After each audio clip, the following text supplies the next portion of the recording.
Hello, everybody, and welcome. As you heard, this is Customer First Marketing, how to build a cult brand or a cult favorite brand. And it couldn't be a better time to talk about this now on the heels of several iOS updates affecting paid social and email, with more likely to come. So I can't wait to dive in. Let's talk real quick about who we have. There's a little bit of an introduction, but let me give you a little bit more background. So we have Melanie Travis here with us, who is the founder and CEO of Andy Swim, which is a D2C swimwear brand that she started to solve her own challenge of finding a comfortable, cute bathing suit that also provided coverage. Since then, Andy Swim has become a favorite swimwear brand for thousands, me included, as well as Demi Moore and her 3 daughters, which a lot of you may have seen those recent campaigns. The company is now also expanding into an intimates line. And then we have Hannah Davis, who is the founder and president of Bang Shoes, a company she started when she was 24 and living in China. Today, Bang Shoes is an unspoken symbol of wanderlust, and young travelers around the world host meetups in their bangs as a way to stay connected in new cities, as expats, and simply for new chapters of life.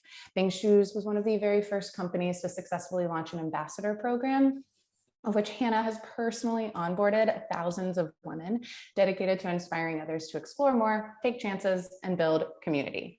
Ladies, thank y'all so much for being here. I'm excited to dive in. Thanks for having us. It's great to be here. Amazing. All right, first question. Melanie, I'm going to toss this over to you, and then Hannah, it'll come your way. Same question to both of you, though, which is, you've both built companies based on your own challenges and personal experiences. How has that helped you build a customer-focused, customer-first brand?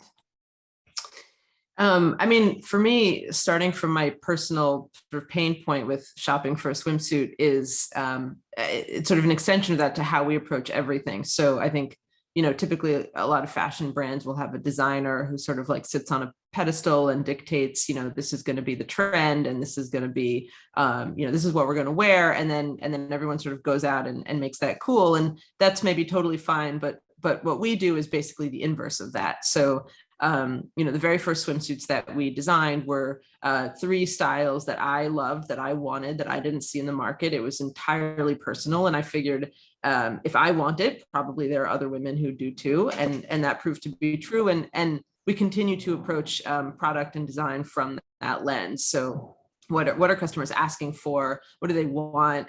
We have a very robust feedback loop. I'm sure we'll get into that, but that's all, it's sort of like that first, ethos of what do we want, and let's put that out, has remained true. We're 4.5 years old, and that's how we approach really everything, from the product to the brand to the marketing. I mean, it all starts from the sort of customer-centric place, and not us dictating what we think needs to happen. Awesome. Hannah, what about you? And I'll repeat the question for you, which is, how has focusing on your own challenges and personal experience helped to build a customer-focused, customer-first brand? Yeah, I think, when I started Bangs, I was really focused on trying to have some sort of social impact.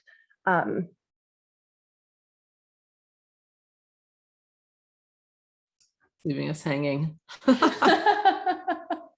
Oh, goodness. Oh. I'm sorry, guys. Yeah, there's just something at my door. This is the joys of having a virtual office, but we are back. So I think, when I started Bangs, I had and currently still have a political science degree and a minor in Mandarin. So the idea of running and starting a company was really like, I just wouldn't have believed I would have ever been able to do something like this. So starting Bangs for me, and I don't know if this is something that like the founder of a shoe company should admit, but product really became something that we focused on later in the evolution of the company. We were really focused on connecting people, selling a product that had a social impact. So when you buy Bangs, we take 20% of our net profits and invest in entrepreneurs around the world. And to date, we've been able to invest in 5,000 entrepreneurs across 73 countries, including the United States. And I really have to credit the impact that the brand has had and the evolution of the product to the community very directly, because Melanie, you said you'll have a robust feedback loop, and we do as well, and we take it very, very seriously. So really starting out by focusing on our mission and how we want our product to have as big of a positive impact as we can, acknowledging there's like always work that we can and should be doing. And then we just, got feedback about our products, and we found that the people who were wearing our shoes were really interested in adventure and wanderlust and having a unique shoe that they could take with them wherever they go and really represent their passion for exploration. So when you look at the website now and what it looked like, what the product looked like, 6-7 years ago, it's a totally different product. And I wish I could say, people are always like, oh, do you design them? Are you the designer? Are you the, put all of that together? And I really can't take credit for it. A lot of it is things that our community asks for, and then we play with it and tweak it and then provide people with hopefully the products that they love. Yeah, well, Hannah, let's dive in a little bit to that customer feedback loop, because I know I've heard the story from you before about, I think it was the kind of first iteration of Bang shoes. Can you talk about that a little bit and how customer feedback played into that and what that feedback loop looks like today? Yeah. So the first iteration of Bangs were based off of shoes that I saw being worn in China. And so what was really unique about them was that the canvas and vulcanized rubber sole was the same color all the way around.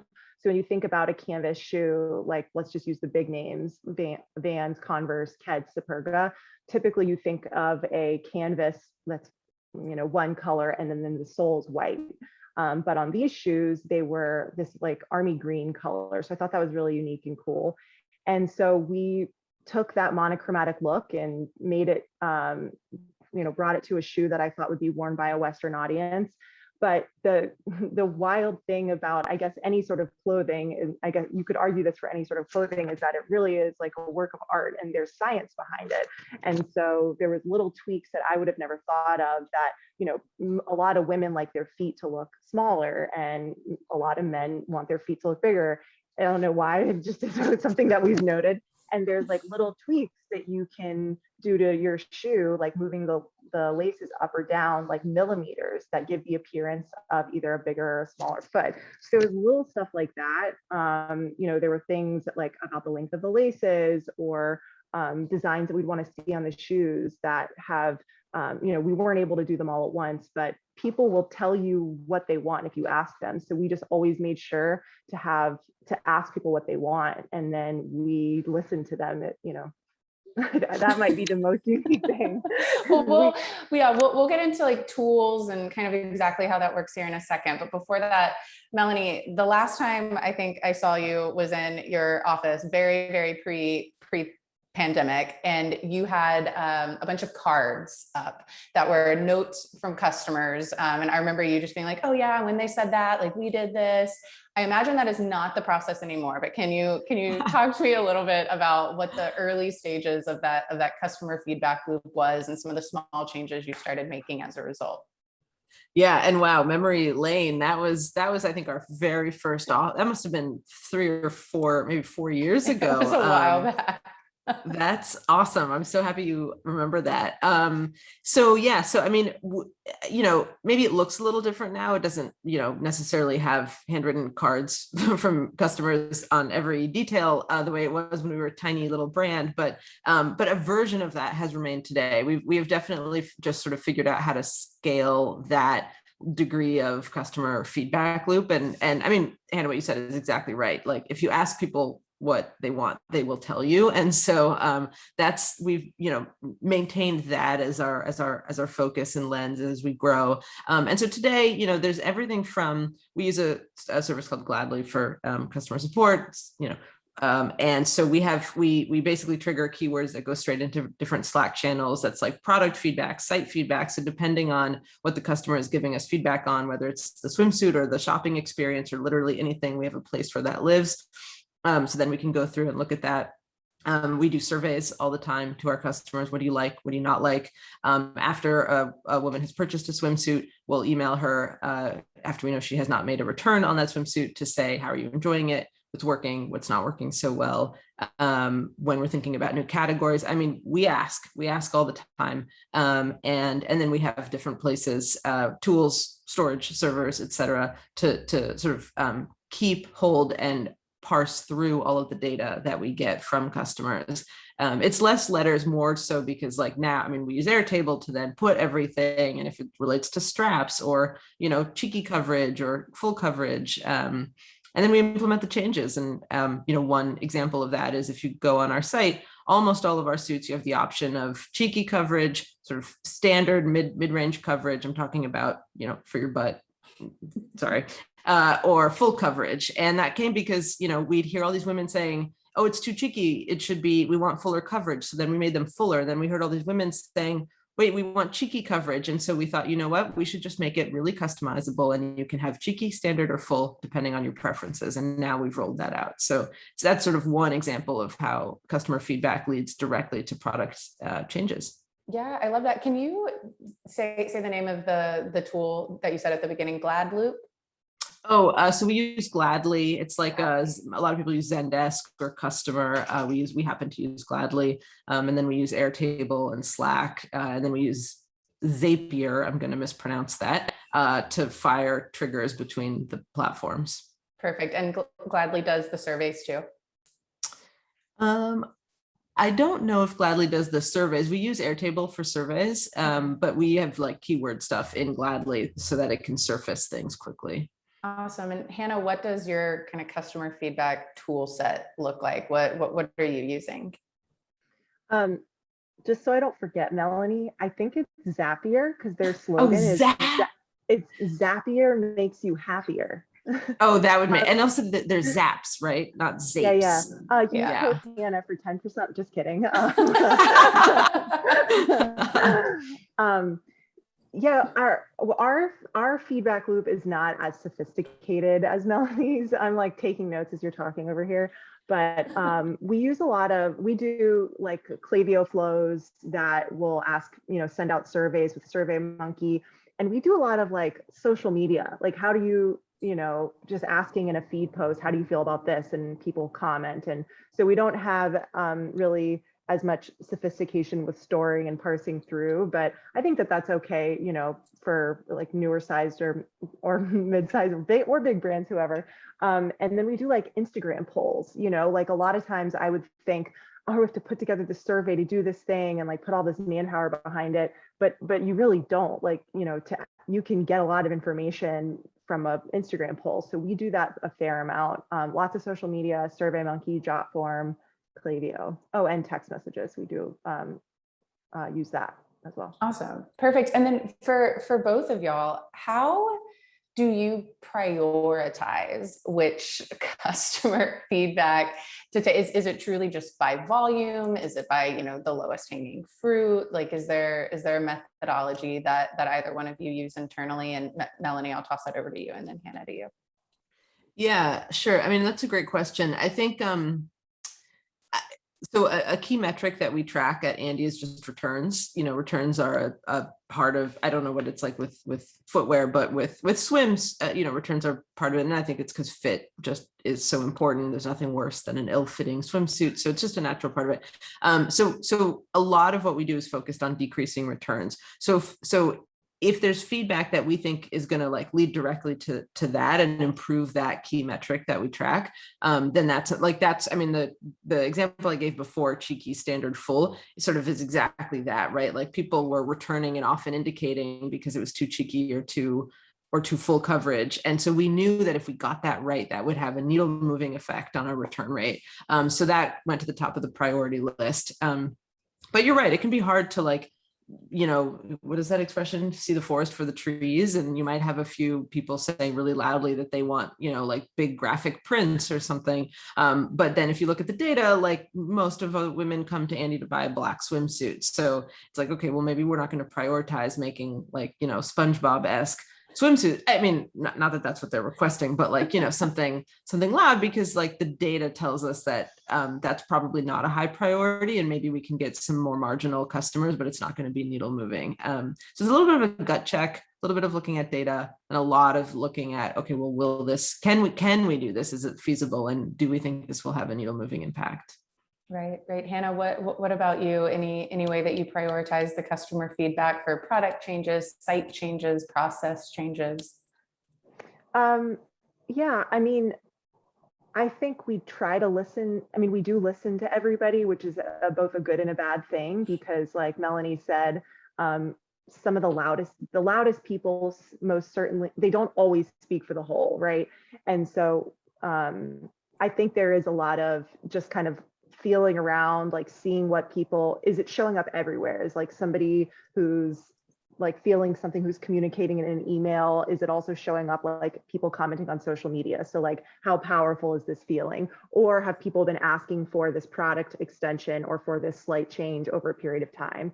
I think one of the biggest ones that Melanie said is like, how feasible is it? You know, for a shoe company, like okay, I understand you might want us to do that, but that simply isn't possible. Like, so I will note it. I'll send it to the product development team and they'll get back to you, you know? Yeah, I think that that's an ongoing challenge is, you know, when you absolutely do prioritize your customer base and genuinely take everything they say to heart in order to build a community customer first brand, knowing what to prioritize is like a daily balance.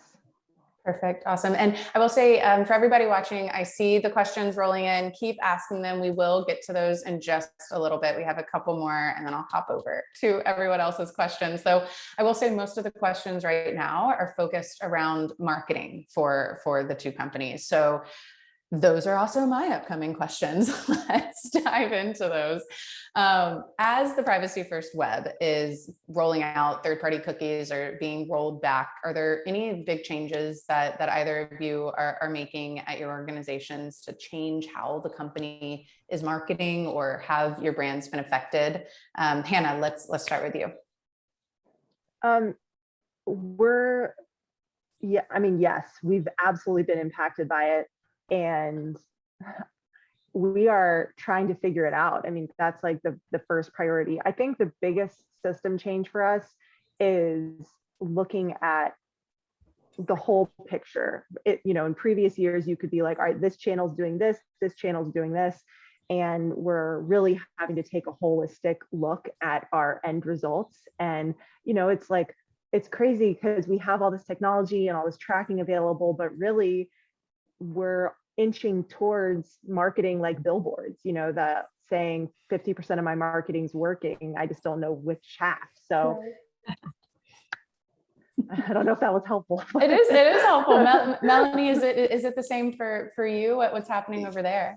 I just laughed because we just did a billboard campaign when you said that. Yeah, so I mean, there's sort of like two issues that I think are happening here that we're seeing. One, which is the one you were, I think, referring to, is on attribution, right? Like, it's given what Apple has done. And I assume this is really a question around iOS and its impact. Yeah. Right. Although privacy first web was a good way of putting it. It's a positive spin on it. Yeah. Mad at Tim if you see him. Anyway, okay, so there's sort of two things. One is attribution, right? Like, it's getting, like, you can't really trust what the platforms are telling you anymore. And so we did a big shift over to GA, Google Analytics, as our like source of truth. And we now, just taking a step back across our channels, we just look at GA last click attribution, and like, that's our barometer. It's not perfect. I'm sure there are people watching who are like horrified and having heart attacks, but like at the end of the day, nothing is perfect. And I think you just have to choose something and then like stick with that. So we chose GA last click attribution. And we use that to just understand what's happening across Facebook and Instagram and TikTok and wherever.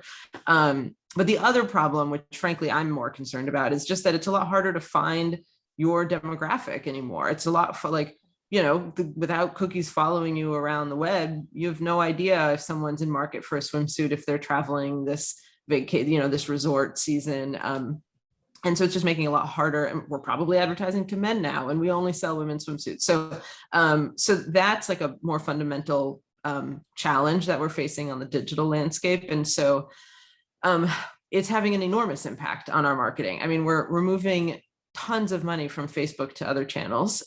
That's just like as a starter. We did a billboard, like I just said. And then Tracy, you mentioned at the beginning, we did a big partnership with Demi Moore. We also did a big partnership with an Australian American actor or actress named Claire Holt, because we're an Australian American brand. And we're just looking for like we're ramping up influencers. I don't really consider Claire and Demi influencers. I mean, they are influential, but that's not like their bread and butter, I guess. And so anyway, this is all to say we're actively looking for other places to spend our money. And influencers and celebrities have been really promising for us. You know, the billboard was cool. Did it like do anything? I don't know. That's what you say. I have no idea, but it was cool. Like I got a lot of selfies with it. It got a lot of press. It did. And press is another key thing. Like we've really ramped up press, affiliates, really trying to get TikTok to work. We're exploring TV. We're going to be exploring radio and podcasts. I mean, basically I was very bullish on Facebook before. And if we had done this panel a year ago, everyone would have been saying, Facebook sucks, you have to diversify. And I would have been pounding the table that like Facebook is where it's at.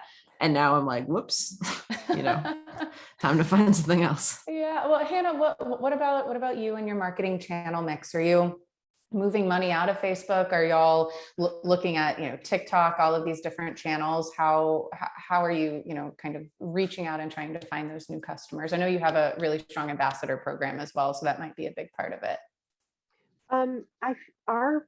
We are certainly exploring other channels. We're doing a lot of influencer, and then TikTok's a big one. I mean, we're definitely moving dollars into TikTok and trying to figure out the organic reach of it too, because that's pretty powerful. But the PR TikTok influencer combination is really where we're focusing. Yeah, and you are just a little bit of a TikTok influencer yourself for everyone here to know. I love TikTok. Y'all, she can jump into outfits really well and do like the transition. It's like, this is what it's come to be a founder of a company. Oh, well, you're very, very good at it. All right. So what would y'all say? I have just a couple questions before we hop to the watchers, the viewers questions, but what would each of you say has really been the biggest benefit of being this customer focused brand that's really focused on customer feedback? And Hannah, I'll start it over with you. I think I really trust our community and I trust our customers, and it feels like I don't have to make a lot of decisions alone. Like I'm not doing this alone, and it really gives me a lot of confidence releasing new products. And I think I sometimes do this to a fault, like needing people's approval to make decisions about like specific to our community and customers, but they haven't led us astray yet for the most part. And so, yeah. Yeah, no, that's great. I mean, people talk all the time about being a founder can be a very lonely business and job. And it sounds like a community can help there. Melanie, what about on your end? I mean, I think it's how we've grown as much as we have, right? Like we're 4.5 years in, it's been just a phenomenal growth story. By the way, I don't know if you've noticed it, but there's a mosquito that's been flying around me during this, and I now have like 17 bug bites. So I would like to be recognized for my dedication to sitting here as I accumulate mosquito bites. Thank you. I think, that's sort of an answer to the question. Like, you let people tell you what they want. And I think really by doing that, we've been able to grow. I mean, look, like the swim market, it's a super competitive market. There are a ton of swimwear brands out there. And we started as, I bootstrapped it in the beginning. I mean, now we've raised money, but at the beginning I was bootstrapping it. And now we're like probably one of a small handful of, D2C swim brands with a significant amount of scale. And that is from being customer-centric. Without that, we would have never made it to where we are. So I'm very bullish on that as a strategy, and knock on wood, but I don't intend on ever changing that. Yeah, well, let's flip it on its head then. What is the biggest challenge of being a customer focused brand that takes a lot of feedback? Melanie, we'll start with you. I mean, it is a great question. And I think you sort of touched on it in a previous one, but it's seeing the forest for the trees. It's not, you also I think having a strong brand is really important. And I think if you do everything that people ask you to do or listen to all the feedback, you can dilute your brand and you can end up, I think if you try to be everything to everyone, you're going to end up being no one to anyone. And so it's really making sure that the request, the feedback that you're taking also sort of matches up. A real quick example, because I think those are usually helpful. We used to get a lot of requests for tankinis. That was our number one request, a tankini. And me and the team, we were just kind of like, no, like tankini is not our brand. And we're not going to make it. It was the number one request. We now sell tankinis. We sell two different types of tankinis, just so you know, but it took us 4.5 years to get there. It was something we just launched this summer because we felt like we had a strong enough brand and we could put it in our assortment in a way that really made sense with the swim selection that we offer. But we didn't do it right away. And I think it was good. It was good to hold on to our truths. And then it was also good to finally do it when it was time. That's perfect. Hannah, what about you? What's the biggest challenge to being customer first, being so open to feedback and acting often on it? Yeah, I think mine's the same as Melanie's, just having to, you don't want to betray your vision and betray the brand to try to make everybody happy, which is very easy to do. And I've certainly done it in the past. And I think with some age and experience, it's easier to say no and to say, find a way to, have everybody feel heard and to be genuine about it, but also, like I said, not betray your vision or the brand's vision or your path that you see for yourself. So yeah, y'all have like set up this first viewer question incredibly well with both of those answers. So thank you. Which is how important is it to integrate mission into your company's marketing right away? Melanie, let's start with you. You can take a little time to think on these. They did not know these questions were coming. Yeah. So I guess, go Hannah, please go. Yeah. Well, I have some pretty strong feelings about it because we started as a mission forward brand, and I don't think you should. I said it. And why not? Like if you've been around and you've followed Bangs and you've been a part of the Bangs community, then maybe you've noticed our mission has never changed. We have always invested in having sustainable impact. We've shifted the organizations that we worked with at the very beginning, but we've been working with Kiva for almost a decade now, and to choose these entrepreneurs. And people feel so passionate about their own mission, and everybody has a different set of priorities, and you can only do so much. And just because people get so passionate about anything mission-based, it's almost like opening yourself up in a way that you don't necessarily have to. So there's that, and it's almost expected. I think maybe 10, 15 years ago, like when Tom's came out and connecting a product to a mission, like that was like revolutionary, like the way he did that, the way he put it in his marketing. It's not like they were the first person to do it. There's always been like corporate give back and social good attached to companies, but in the way it was marketed with like Tom sort of macheted the way for social brands. I think people expect it now. Oh, you have a new company. How are you making the world a better place? And so it's not necessarily something that really sets you aside. If you look at the Bangs branding now and you check out our website, it's there. We do it every month. It's important to me. It's important to the people closest to the brand. But do I think it's an impactful marketing communication tool in today's landscape? No. Awesome. Melanie, what do you think? Yeah, I mean, it's interesting hearing you talk. We are such a different type of business from that. And I think I struggled in the beginning because we don't, we're trying to figure out the social impact piece. Like we don't have it would be great to have a theme, a purpose, and like do that one thing right now. I mean, obviously we give back, but what we do is but basically every month, a portion of proceeds or some lump sum or whatever it is that the team decides it goes to that cause. And so it's been everything from social justice causes to wildfires to teaching girls how to swim to it has been a wide range. So I wouldn't really say that we lead our marketing with that. It's more of like, we should do something. This is what we'll do this month. When you first said mission, I was thinking like, well, does she like, our manifesto, I think, is to outfit every woman that she loves, to outfit every woman with a swimsuit that she loves, which enables her to live life's, greatest moments. Something I completely butchered it, but that's the general idea. You sound like you've like memorized Melanie, a Bible sure verse. this is your company? I know, right? The thing is, we're doing a lot of work on our manifesto, so now I have like version 17, like mixing with version 5. Yeah.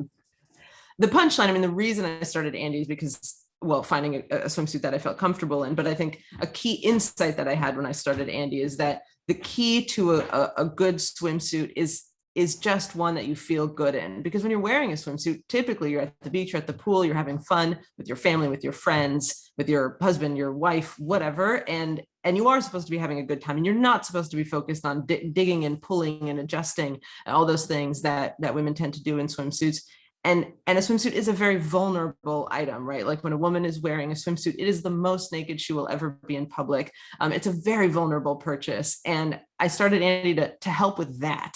And so to the extent that is that leading our marketing, like, yeah, we only shoot women who are empowered, who are living their best lives. We don't do any kind of objectifying, like that's sort of what we do.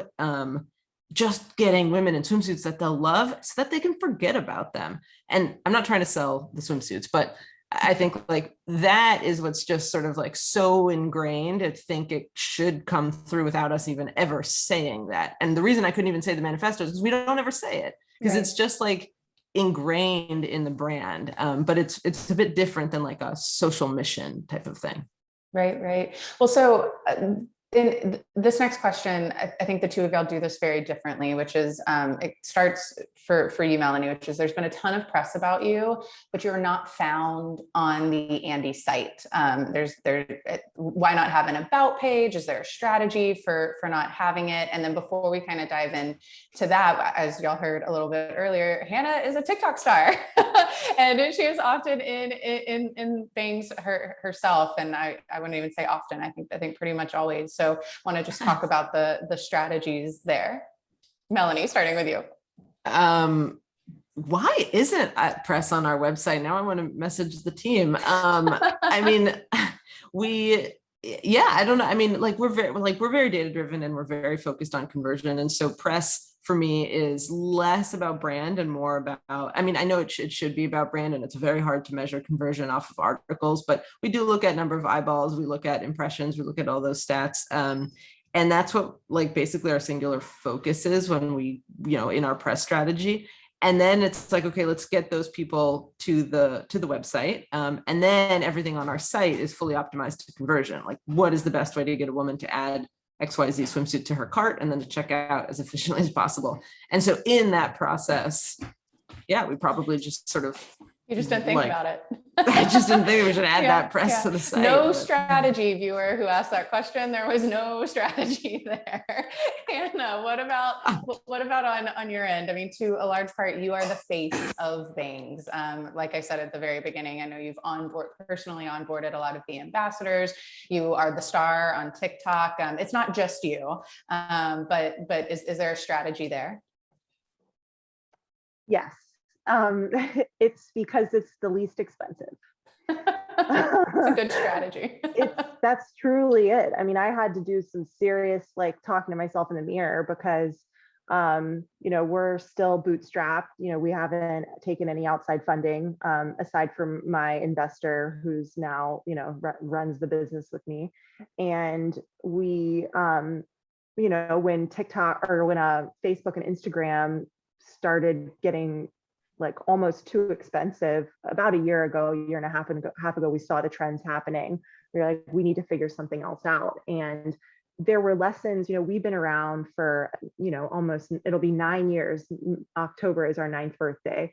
And so we were one of the early brands on Instagram. And I remember thinking to myself year 4 or 5, man, having the information that I have now, there's going to be another social media platform that comes up, and I'm going to apply these lessons. I'm not going to wait. I'm going to be an early adopter. I'm going to stop being so scared, and I'm going to talk about our what we're doing. Because you look at people, I mean, I hate that I'm about to say this, but I have to say it. Look at the Kim Kardashians of the world. she is her brand. Kylie has like 5 different companies. And I'm not trying to be Kim Kardashian.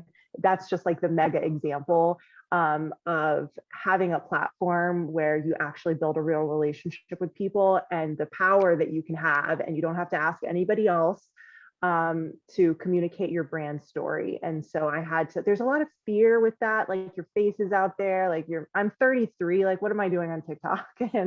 But I had to, looked at the numbers, and it actually makes the most financial sense for me to be building a relationship.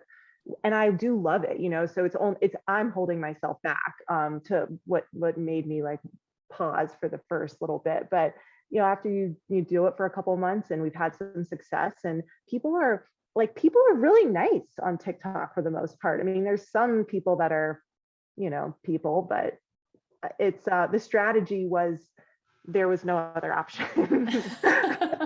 That's fair. So the next question though goes really well into that also, which is what is the strategy behind social for both of y'all? In particular, this person, they just said social media in general. Is there a general social media strategy? Hannah, I'll start with you, because it sounds like for TikTok in particular, there is. Yeah, I think we build out our marketing calendar.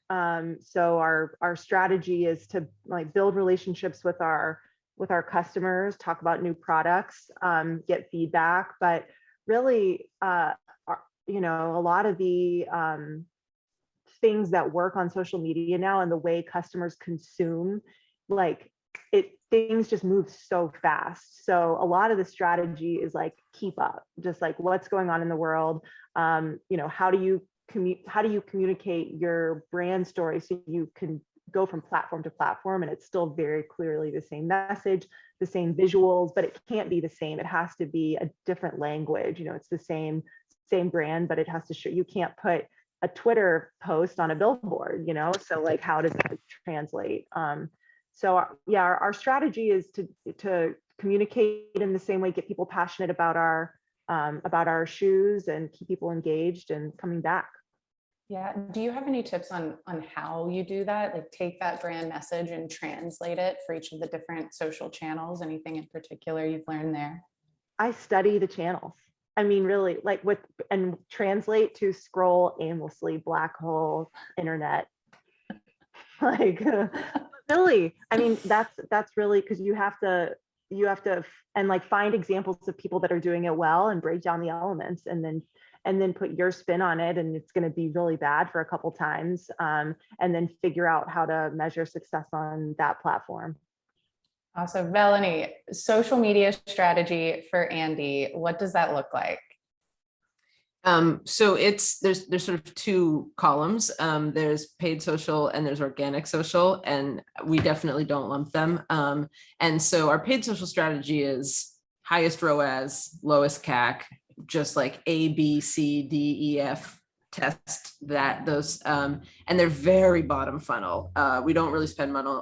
We don't spend money on like top of funnel sort of Facebook ads. So if you've gotten ads for Andy, obviously can't see who is watching, but if you're a woman roughly between the ages of like 22 and 55, you've probably gotten an ad for Andy on your Instagram or Facebook. And if you haven't noticed it, now you will. And they're very like, like act fast, always sells out, 10,000 5-star reviews, like those, the bottom funnel, very like click to buy type of messaging. And we test with, all different types of people in the ads. So that's paid social. Organic social is a completely different strategy. I don't think that people go to our Instagram, like, what am I trying to say? I guess what I'm trying to say is the organic social is much more about brand and not at all about conversion. And that's where we show all of our UGC. We show, we're an inclusive brand. I guess that's part of our mission, being inclusive. And so that's really where we show the diversity of bodies and people who wear our swimsuits. And we talk about some of the stories. We'll post some of the press we've gotten there, speaking of press. And it's much more about like who we are. We post a lot of stuff on the team. I just got off a call with my head of brand who was like, we're going to start something called Andy TV. It's going to be on our Instagram, and we're going to like do selfies and talk about the swimsuits we like to wear. I was like, great, go wild. So it's just like fun brand moments and not at all about conversion. Yeah, I think some of my favorite Andy social posts are when it's like behind the scenes during y'all shoots that are in like always these beautiful places in like Mexico or somewhere. Yeah. I think it might even be like your personal account where you're like, this isn't bad. Yeah. It's hard to be a founder, but when all your shoots are in the Bahamas or Tulum or Hawaii, it's not so bad. Not so bad. In particular to TikTok, you mentioned that you were the company's starting to test things out there. What's happening over there? What are y'all testing? What are y'all seeing in the early days? Is that for me with TikTok? Yes. Yeah. So, Hannah, we should talk because although if it involves me getting in a swimsuit on TikTok, it's not happening, but, do it. So we're trying TikTok. So again, there's sort of like a twofold approach. I have my organic social team that's trying to build up our organic presence on TikTok, and I don't have TikTok, so clearly I should get it. But like they tell me, first of all, it's really hard and it's all about like pumping out as much content as possible. That's sort of the name of the game. And so that's what they're doing. And they're just creating a lot of content and pushing it out. And I guess hoping some of it, gets a lot of eyeballs.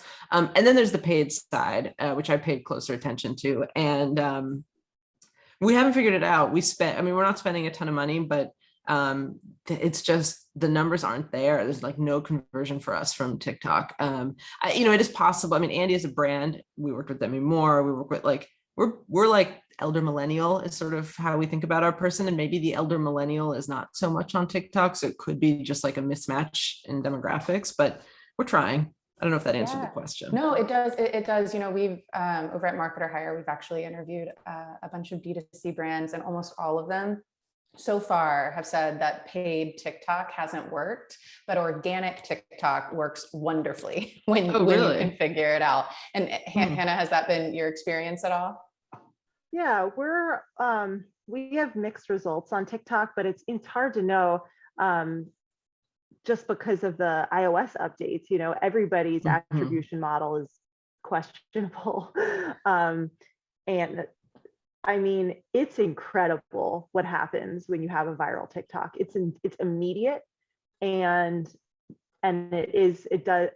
people convert. It's like when a brand goes viral on TikTok, and but for a data-driven brand, Melanie, you can't you got. I'm gonna hate it. Yeah, no, I'm serious, and because I literally am just like throwing stuff against the wall, being like, is this the one? And a lot of times I'll spend like hours, I'll have a vision and do all the things, and then like 9 people see it. And then there's one where I'm like, this is the stupidest thing ever. And 600,000 people will view it, and 25,000 people will click through to our website. And it happens like that, Wow. So it's, and then, we're funneling all this cash into these ads, and it's like, nothing, not nothing, but it is the organic post, and you have no control over it. You never know it's going to go. You just got to keep going. It's interesting. Yeah. All right. Yeah. We only have about 15 minutes left. I have 2 questions.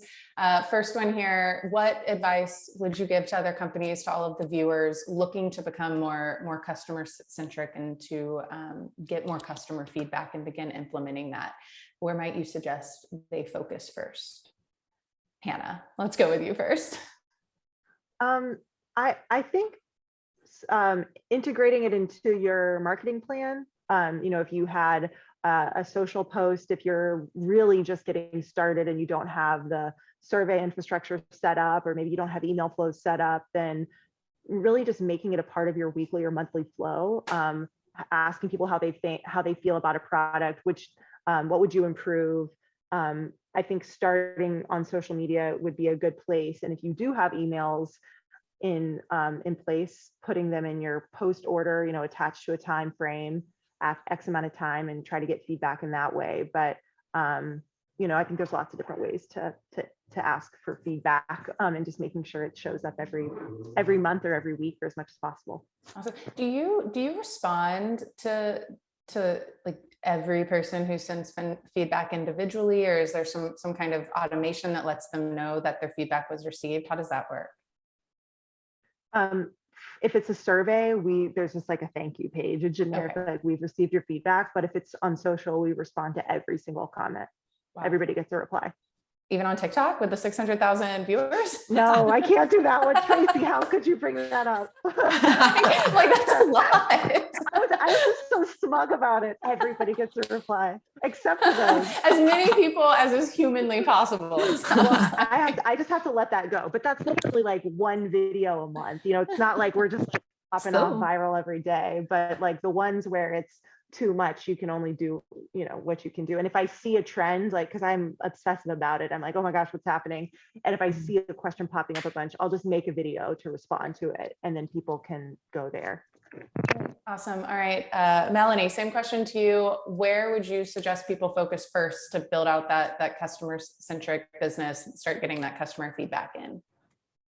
I think in terms of collecting feedback, definitely what Hannah said are, you know, all the best practices, adding it to your email flows, putting, you know, posting the questions on your Instagram channel or social media channels. I think like we set up those Slack channels really early on. And I think having those repositories early on is also great. As for like more broadly speaking, building a customer-centric brand from the ground up, I mean, it really just means like listening, like doing those things, but then listening versus just like letting them. I mean, I still read those Slack channels where the CX team posts all the stuff that they get every night. I go through product feedback. I go through there's product feedback. There's a love for Andy channel. Well, it's not really hate for Andy, but like similar. I go through them every night, and I just see what people are saying, and I think it's just really important to listen. And if you listen, like,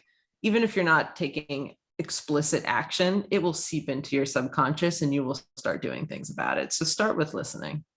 Awesome. All right, y'all, one more. Is there anything either of you would do differently in building the companies that you have today? So that 2020 vision, anything that you might do differently as kind of a word of warning or advice for viewers? Melanie, let's start with you. I was like, oh, don't start with me. I know too much now. I mean, I don't know. My head goes to fundraising. I don't know if that's like going too off track from the topic of but you know, I think you can really hear it both ways. Like, there are advantages to not raising. The company's yours. You control it. You can do what you want.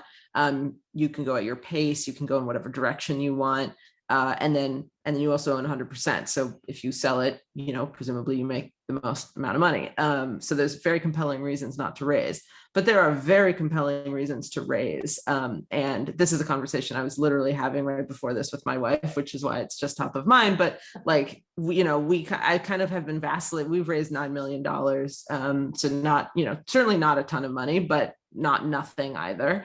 And I keep sitting here 4.5, almost 5 years in, saying like, well, what if I had just raised like 50? Like, what would we be doing now? So this is not so much an answer to the question, so much as the inner monologue that I go through every day, because it's a wild world out there with D2C, with everything going on with iOS, with the fundraising landscape, the post-COVID, like there's so much money out there, but it's also going to like a smaller and smaller group of brands. And so it's just, I would really think about your fundraising strategy. Don't just sort of willy-nilly it the way I kind of did, and decide, like, are you going to raise or are you going to not? And I think that I maybe should have been a little more intentional about what direction I wanted to take early on. Awesome. Thanks, Melanie. It was super helpful. Hannah, what about you? Is there anything with that 2020 vision? Oh, go ahead. We got to get together because we're like total opposites. You're like, 9 million's not that much. I'm like, oh my gosh, $9 million. Like, what would I clutch as pearls? I'm like, man. I think that my two things are, I think I would be much more data driven. Like, I'm doing a lot of like, what is my heart thing right now? Like, I mean, and we match that with data, but it's not clean. It's really messy. So I would say to anybody starting out, like, and you don't have to have all like the exact right tools. Like, really, a Google sheet and prioritizing it, you can do a lot of damage with that. Like you really don't have to like go and buy all the stuff, but I would do more of that, because once you're 9 years in, it's really hard to set those systems up because it's like a mess. So I would prioritize that from the beginning. And I would also and I still struggle. So that's actually something I need to do now as well. And I would not be so afraid. Like, I think there's a lot of fear in failure, a lot of fear in what other people are going to be thinking. And, for the most part, there are a lot of haters, but for the most part, people really do want to see other people succeed and be helpful. And I would just trust that and trust yourself and know that, anybody that might not like what you're doing or might tell you that you're not going to be successful, it's a very small majority. So just don't listen to them. Awesome. Well, thank y'all so much, Melanie, founder of Andy Swim, and Hannah, founder of Bang Shoes. Thank y'all so much for joining and chatting with us today. We appreciate it. Thanks for having me. This was so Tracy. much fun.